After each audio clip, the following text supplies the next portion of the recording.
గ్రామాల్లో మౌలిక వసతుల కల్పనే లక్ష్యంగా ఒక నెల ఒక గ్రామం 4 సందర్శనల కార్యక్రమాన్ని నిర్వహిస్తున్నట్లు జరుగుతుందని జిల్లా కలెక్టర్ ఎంఎన్ హరేంద్ర ప్రసాద్ పేర్కొన్నారు. కాకినాడ రూరల్ నియోజకవర్గ స్థాయిలో కాకినాడ రూరల్ ఎంపీడీఓ కార్యాలయంలో నిర్వహించిన ఒక నెల ఒక గ్రామం 4 సందర్శనల కార్యక్రమంలో జిల్లా కలెక్టర్ ఎంఎన్ హరేంద్ర ప్రసాద్ హాజరై ప్రజల నుంచి వినతులు, అర్జీలు స్వీకరించారు.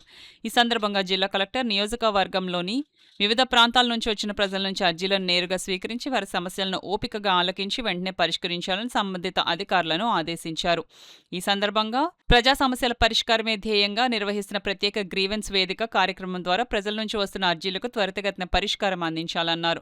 3వ శుక్రవారం సెలవు దినం కావడంతో ప్రజల సౌకర్యార్థం ఈ కార్యక్రమాన్ని శనివారానికి మార్చి కాకినాడ రూరల్ మండల పరిషత్ కార్యాలయంలో నిర్వహించడం జరిగిందని జిల్లా కలెక్టర్ వివరించారు. నేటి ఒక్కరోజే రూరల్ ప్రాంతం నుంచి 60కి పైగా వినతులు అందాయని తెలిపారు. ప్రధానంగా రమణేపేట, తిమ్మాపురం, వాకలపూడి పంచాయతీల పరిధిలో డ్రైనేజీ నిర్మాణాలు, రోడ్ల సమస్యలపై ప్రజల నుంచి అత్యధికంగా దరఖాస్తులు వచ్చాయని కలెక్టర్ తెలిపారు. అలాగే రహదారులు, కాలువల పక్కన జరుగుతున్న ఆక్రమణల వల్ల రాకపోకలు కలుగుతున్న అంతరాయాలపై వచ్చిన ఫిర్యాదులను పరిగణలోకి తీసుకున్నామని, ఈ ఆక్రమణలను తొలగించేందుకు కఠిన చర్యలు చేపడతామని జిల్లా కలెక్టర్ హెచ్చరించారు. వచ్చే వారం కూడా ఇదే నియోజకవర్గంలో ఈ కార్యక్రమాన్ని కొనసాగించి ప్రతి ఒక్కరి సమస్యను శాశ్వతంగా పరిష్కరించేందుకు కృషి చేయడం జరుగుతుందని జిల్లా కలెక్టర్ హరేంద్ర ప్రసాద్ తెలిపారు. ఈ కార్యక్రమంలో కాకినాడ డివిజనల్ డెవలప్మెంట్ అధికారి P Vasudevarao, Kakinada rural MPDO P Satish, Kakinada rural నియోజకవర్గంలోని ఇతర మండలాల తహసీల్దార్లు, ఎంపీడీఓలు, ఇతర శాఖల డివిజన్, మండల స్థాయి అధికారులు తదితరులు పాల్గొన్నారు. ఎంపీడీఓ కార్యాలయంలో ప్రీజీఆర్ఎస్ కార్యక్రమం నిర్వహించడం జరిగింది.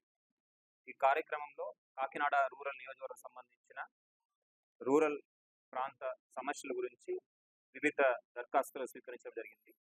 దరఖాస్తులో ప్రధానంగా దాదాపు 60 పైన మనము స్వీకరించడం జరిగింది.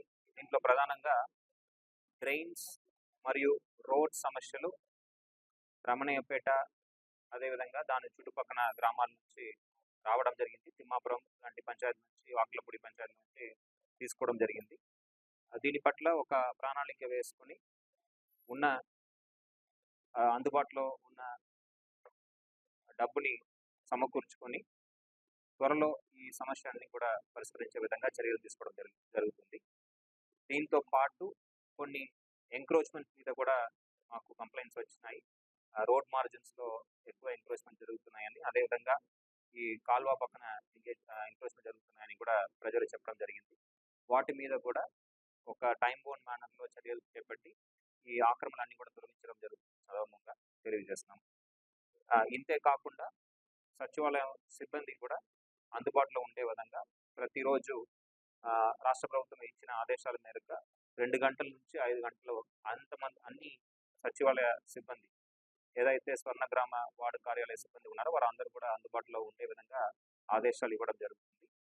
ప్రజలు పొద్దున వెళ్ళేటప్పటికి అక్కడ సేవలు ఈజీగా ఇచ్చే విధంగా మినిమం 2 సిబ్బంది మార్నింగ్ పూట ఉండేటట్టు, ఫీల్డ్ విజిట్స్ ఉన్నప్పటికీ మధ్యాహ్నం పూట అందుబాటులో ఉండి వాళ్ళకు సేవలు అందించే విధంగా ఆదేశాలు కూడా జారీ చేయడం జరిగింది. ఈరోజు దాదాపు 60 పైన గ్రీవెన్స్ మనము తీసుకోవడం జరిగింది. మొదటి వారం కడప మండల్ హెడ్ క్వార్టర్స్లో మనము పీజీఆర్ఎస్ నిర్వహించడం జరిగింది. ఆ రోజు దాదాపు 80 పైన గ్రీవెన్సెస్ వచ్చినాయి. రెండో వారం కూడా దాదాపు 50 గ్రీవెన్స్ వచ్చినాయి. ఇది 3వ వారం. ఇంకొక వారం కాకినాడ రూరల్ నియోజకవర్గంలో ఈ పీజీఆర్ఎస్ కార్యక్రమం అనేది నిర్వహించడం జరుగుతుంది.